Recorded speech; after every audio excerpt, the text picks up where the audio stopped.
Good morning, evening, or night, wherever you are. Welcome to WHAM today. Take a deep breath, clear your mind, and let's drift through the whispers of today's world, one quiet thought at a time. As we wrap up Friday, 11th April 2025, let's see what stories are unfolding around us. China is embroiled in an escalating trade war with the United States, characterized by retaliatory tariffs and diplomatic efforts. China has imposed a 125% tariff on U.S. goods and initiated a lawsuit with the World Trade Organization, WTO, blaming the Trump administration for global economic instability. While China has hinted that the latest tariff hike will be its last countermeasure, officials have also stated they will ignore future US increases. The trade war is impacting sectors like Tesla, which has paused orders for imported Model S and Model X vehicles. Soybean producers also face potential challenges due to the tariffs. The trade war has created turbulent stock markets and disrupted bilateral trade, raising concerns about the future of trade relations and risks to China's overseas assets. China is actively seeking new trade partners, including the EU, with President Xi Jinping urging the EU to resist unilateral bullying by the US, warning that there are no winners in a tariff war. China is strengthening regional ties, with Xi Jinping planning visits to Vietnam, Malaysia, and Cambodia. China's defense chief, Dong Jun, will visit Vietnam for military exchange and joint patrols, coinciding with a US state visit. Domestically, China is reassuring entrepreneurs amid slowing economic growth and the trade war. Chinese universities are investing heavily in graduate education, though graduates face increasing difficulty finding employment. China's coffee culture is expanding, exemplified by Manna Coffee's growth. Investment in artificial intelligence continues, with the establishment of the AI Industry Investment Fund, allocating U.S. state billion dollars to early-stage projects.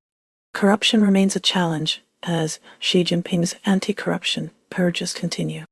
The China Semiconductor Industry Association clarified that the place of origin for chips is determined by the location of the wafer fabrication plant, amending the place of origin in boost to local semiconductor manufacturers. Turning to the United States, under President Trump, the trade war with China continues, marked by escalating tariffs. President Trump authorized a 90-day pause in new tariffs for most countries except China, but maintains a 10% universal tariff.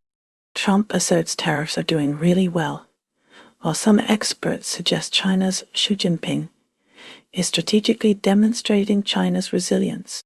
The U.S. has raised tariffs on Chinese goods to 125%. In addition to an existing 20% tax. The U.S. Indo-Pacific Command Head told senators China has provided tools and chips in return for submarine tech and other help to Russia and North Korea's Ukraine war aid, which creates risk in Pacific. Meanwhile, the European Union is being actively courted by both China and the U.S. amid the trade war. President Xi Jinping has called on the EU to join China in resisting unilateral bullying by the U.S. concerns arising that Europe could become a dumping ground for cheap goods as China and the EU seek new trade partners. William Xi told Spanish Prime Minister Pedro Sanchez that the EU should help China resist unilateral bullying after the Trump tariffs landed. Beyond these major players, the trade war between the U.S. and China has broader implications, including potential risks to China's overseas assets and the overall stability of the global economy. United States. The U.S. Supreme Court upheld a judge's order for the Trump administration to facilitate the return of Kilmar Abrigo Garcia, a Salvadoran man wrongly deported. A federal judge allowed the Trump administration to enforce a requirement for non-citizens to register with the government. The U.S. House passed a Republican bill demanding proof of citizenship for federal voting, a priority for Donald Trump. Google is offering discounts on business software to us federal agencies, capitalizing on Trump's cost-cutting efforts. Call Susanna Myers, commander of the U.S. military base in Greenland, was fired after reports that she distanced the base from J.D. Vance's criticism of Denmark's oversight of the territory.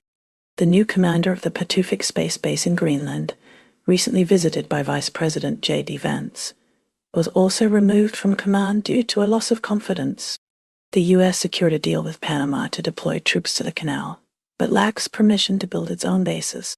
Democrats Elizabeth Warren and Chuck Schumer are calling for an insider trading investigation into Trump's abrupt tariff pause, urging the SEC to investigate potential market manipulation. Human rights advocates are challenging Donald Trump's executive order imposing sanctions on the International Criminal Court, ICC, arguing it is unconstitutional. A former U.S. delegate believes that Guam's exemption from Trump tariffs could be short-lived. The U.S. is considering new tariffs on China's shipbuilding sector, while softening a contentious port fee proposal. U.S. markets are declining as tariffs on imports from China now hit 145%, clarified by the White House as the 125% tariffs added to earlier 20% levies for fentanyl traffic. The Hang Seng Index experienced its worst week in 7 years due to the escalating US-China trade war. Growing concerns exist that the US-China trade war could escalate into a devastating financial war. As stocks are declining, following China's increase in tariffs to 125%. The US dollar is slumping as investors lose confidence, prompting a shift toward safe haven assets. Donald Trump's trade policies have reversed a century of US trade liberalization. The Trump administration's changing trade tariff policies have sparked opposition, leading to boycott campaigns against American products. US soybean farmers face uncertainty due to Trump's trade policies. A United Nations trade agency says that tariffs on imports to the U.S. risk reversing gains made by developing economies. The U.S. president, who sent markets reeling with his on-again, off-again tariffs, has changed his tune on issues from TikTok to abortion. Tahavu Hussain Rana, wanted for his alleged role in the 28 Mumbai attacks, has been extradited from the U.S. to New Delhi at Donald Trump's request. He will stand trial for plotting the attacks carried out by Islamist gunmen. US envoy Witkoff met with Putin in Russia to discuss the Ukraine war. The Kremlin stated Witkoff will bring something from his president to Putin to try and push for a Ukraine peace settlement. FIFA President Gianni Infantino is visiting the U.S. to promote the Club World Cup, promising that the world will be welcomed. The Senate has confirmed N. Kane as the top US general. Trump's nominee becomes chairman of the U.S. Joint Chiefs of Staff with 60 votes against 25. Political analysts are examining the factors contributing to the escalating U.S. air attacks in Yemen. Al Jazeera's Masih Motamedi discusses the challenges the U.S. faces in reaching a new nuclear deal with Iran. China has increased tariffs to 125%, contributing to declining US stocks and a slumping US dollar. Vietnam intends to target specific Chinese trade activities, such as transshipments, and strengthen export controls to alleviate potential U.S. levies.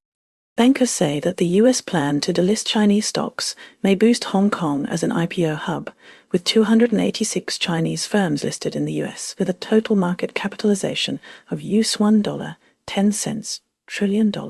Chinese retail investors demand details of firms' US exposure in light of volatile markets, where the A-share market has shed about 4.5 trillion yuan of value this month.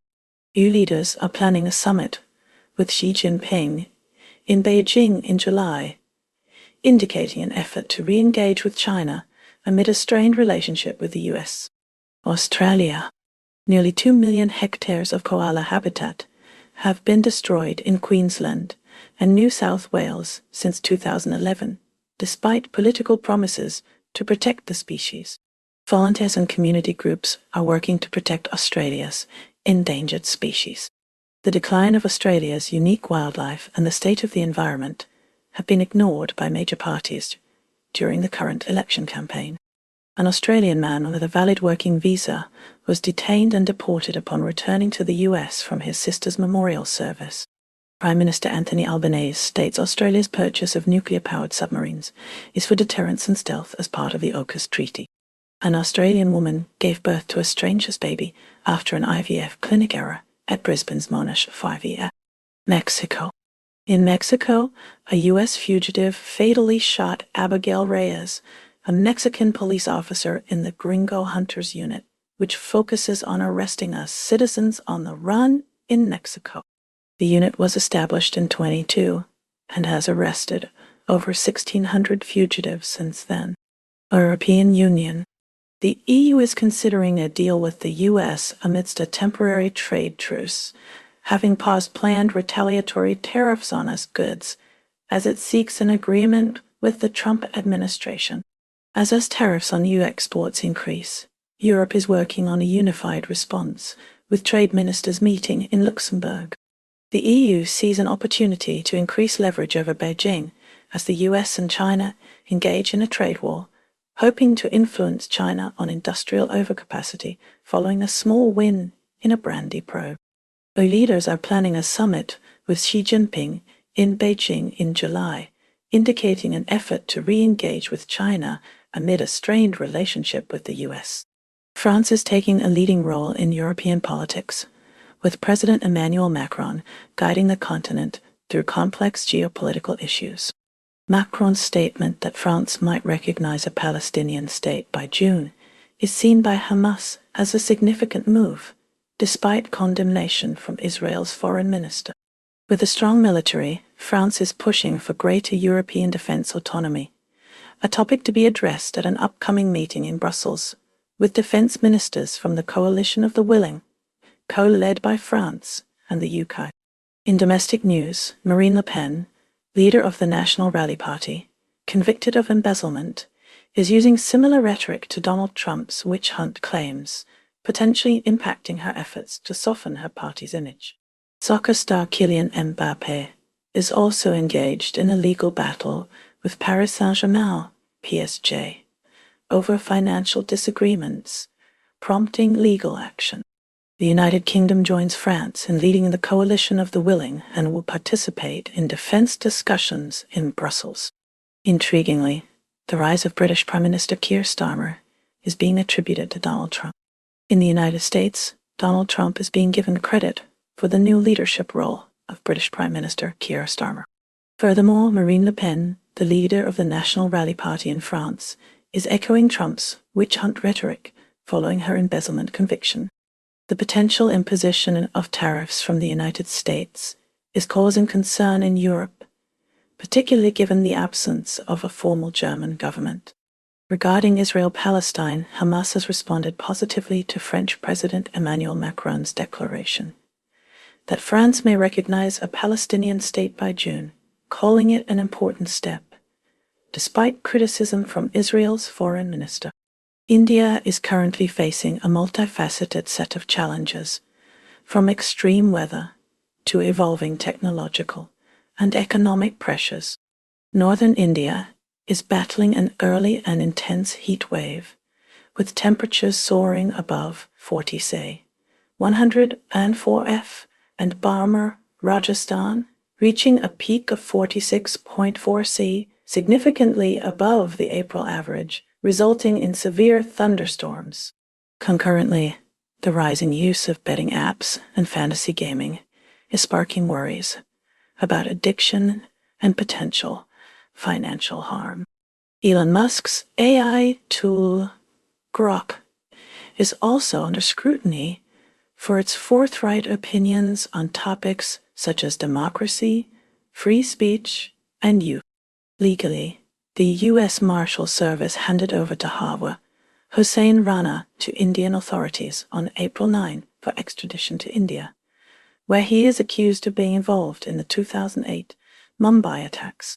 Economically, India is dealing with disagreements over e-waste policies with global electronics giants like Daikin and Samsung, who cite high costs. To mitigate potential tariffs from a future Trump administration, India is expediting trade agreements with the UK and EU, with 90% of the UK deal finalized. Experts, however, warn that rushing these deals could lead to uneven outcomes. Despite diplomatic efforts with the US, India has struggled to avert tariff increases, prompting it to explore alternative strategies.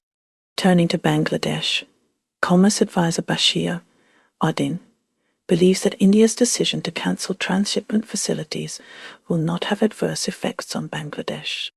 Afghanistan has seen the Taliban publicly execute 4 men in sports stadiums across 3 provinces, pushing the total to 10 such executions since 2021.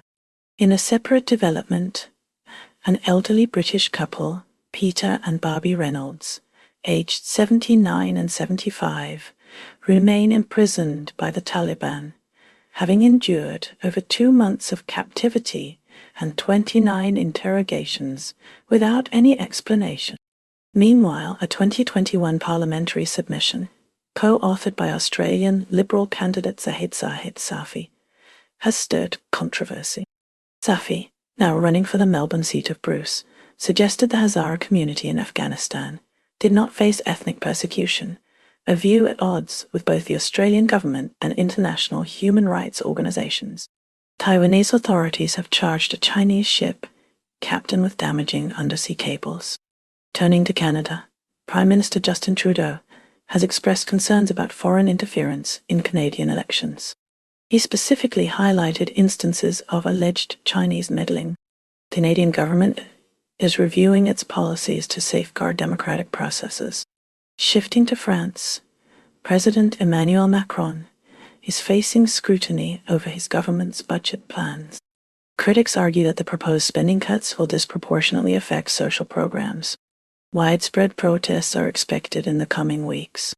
Meanwhile, in Germany, Chancellor Olaf Scholz is navigating a complex energy crisis.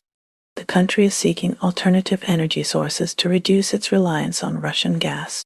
Germany is also grappling with rising inflation and its impact on the economy. In the United Kingdom, Prime Minister Rishi Sunak is dealing with ongoing labor strikes. Negotiations between the government and unions have so far failed to resolve disputes over wages and working conditions. The strikes are disrupting essential services across the country. Focusing on Italy, Prime Minister Giorgia Meloni's government is implementing new measures to curb illegal immigration. The policies have drawn criticism from human rights organizations. Italy is also working to address its high levels of public debt. Over in Spain, Prime Minister Pedro Sánchez is facing challenges in forming a stable coalition government. Negotiations with regional parties are proving difficult. The political uncertainty is impacting investor confidence. In Australia, Prime Minister Anthony Albanese is pushing for constitutional recognition of Indigenous Australians. A referendum on the issue is planned for later this year. The proposal has sparked a national debate. In the United States, President Joe Biden is facing pressure to address rising gun violence. New gun control measures are being debated in Congress. The issue remains deeply divisive. In Japan, Prime Minister Fumio Kishida is focusing on strengthening defense capabilities. The country is increasing its military spending in response to regional security threats. Japan is also seeking closer security ties with its allies. Philippines. The Philippines successfully completed its 7th resupply mission to the disputed second Thomas Shoal. This success may be linked to an arrangement made in July 2024. Speculation arose about President Marcos' health after footage showed what seemed to be blood in his mouth during a speech. The Philippine government swiftly denied any health issues. A misogyny controversy erupted following remarks by politician Christian C.I. This controversy could set a precedent for addressing misogyny in future political campaigns. Research suggests that about 1/3 of the accounts on X discussing former President Duterte's potential arrest, especially those expressing support, were identified as fake accounts. Gabon is preparing for a pivotal presidential election, the first since the 2023 coup that ended the Bongo family's 55-year reign. Bryson Guma, the junta leader turned civilian head of state, is widely seen as the leading candidate seeking to solidify his power through the electoral process. A recent referendum saw the approval of a new constitution, which establishes a 2-term limit of 7 years per term for the president and provides amnesty to individuals implicated in the coup. Approximately 1 million Gabonese citizens are anticipated to cast their ballots, with projections suggesting an increase in voter registration. The United States is contemplating the closure of its Mogadishu embassy due to al-Shabaab's increasing influence. Simultaneously, the U.S. continues to support Somalia by training and equipping the Danab Special Forces. South Africa is currently weighing adjustments to its black ownership regulations, a move spurred in part by criticism from Elon Musk, who has labeled the existing rules as racist and a hindrance to the rollout of Starlink services within the nation.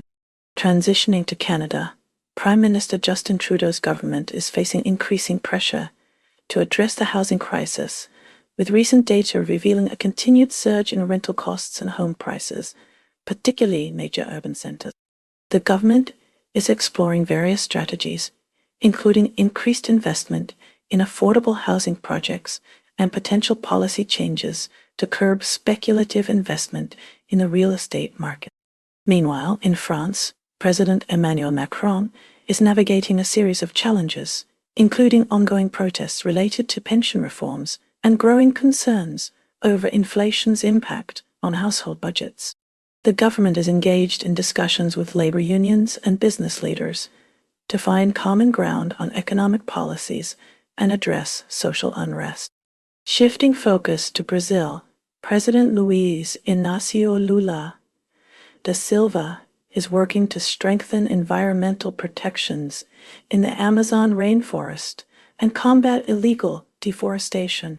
Lula's administration is also seeking international partnerships to support sustainable development initiatives and promote biodiversity conservation in the region. Singapore's Show Lao Song restaurant retracted its controversial 104% surcharge aimed at American customers, following accusations of discriminatory practices and questions about its legal standing. In Singapore, a recent poll revealed strong approval ratings for both the Prime Minister and the leader of the opposition, each surpassing 70%. The same survey underscored that Singaporean citizens are most worried about the increasing cost of living, employment prospects, income levels, and the accessibility of affordable housing. Zimbabwe has begun compensating white former farm owners decades after controversial land seizure. An initial $3.10 million has been paid to 378 farms. This is part of a $3.50 billion agreement made in 2020 for compensation. The compensation is a key step for Zimbabwe to restructure its debt. It also aims to pave the way for a new program with the International Monetary Fund, IMF. Malaysia is grappling with issues of corruption and inclusivity.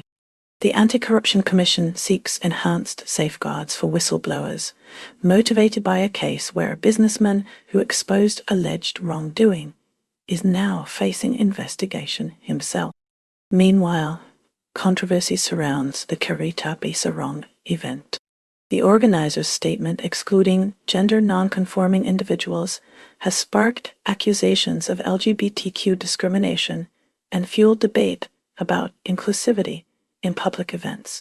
Uganda's political landscape is heating up as opposition leader Bobi Wine declares his intention to challenge Yoweri Museveni in the 2026 presidential election. Despite past threats and attacks, Wine feels a strong obligation to run, hoping to inspire change, particularly among the country's youth. Spain witnessed widespread demonstrations as tens of thousands joined tenant associations in protesting the country's escalating housing crisis, driven by a property market boom that has rendered housing unaffordable for many. Slovakia's economy faces potential vulnerabilities due to its significant reliance on the car industry, leaving it susceptible to economic repercussions from potential tariffs imposed by the United States. In Thailand, an American citizen named Eric Charles Welton pleaded guilty to threatening to kill a Senator Tom Tillis. Triggered by anger over unsolicited political emails, he now faces a potential 10-year prison sentence in the United States. Serbia is facing protests from Croatia regarding the expulsion of Croatian citizens, with allegations that these actions are part of a broader crackdown on dissent orchestrated by President Aleksandar Vucic's government, which is currently facing anti-corruption demonstrations. The U.S. Supreme Court has ruled in favor of Kilmar Abrigo Garcia, mandating that the Trump administration assist in his return from El Salvador, to which he was mistakenly deported despite holding legal residency status in the United States. Greenland has become a focal point, not only for the United States, but the Trump administration's past interest in acquiring the island from Denmark, but also for Silicon Valley tech investors who are now pushing for the establishment of a tech hub in Greenland. And that's a wrap for today's news, because even headlines need a nap. Stay curious, stay kind, and let the noise fade as you find your quiet. Take care, stay awesome, and I'll see you next time on WHAM Today.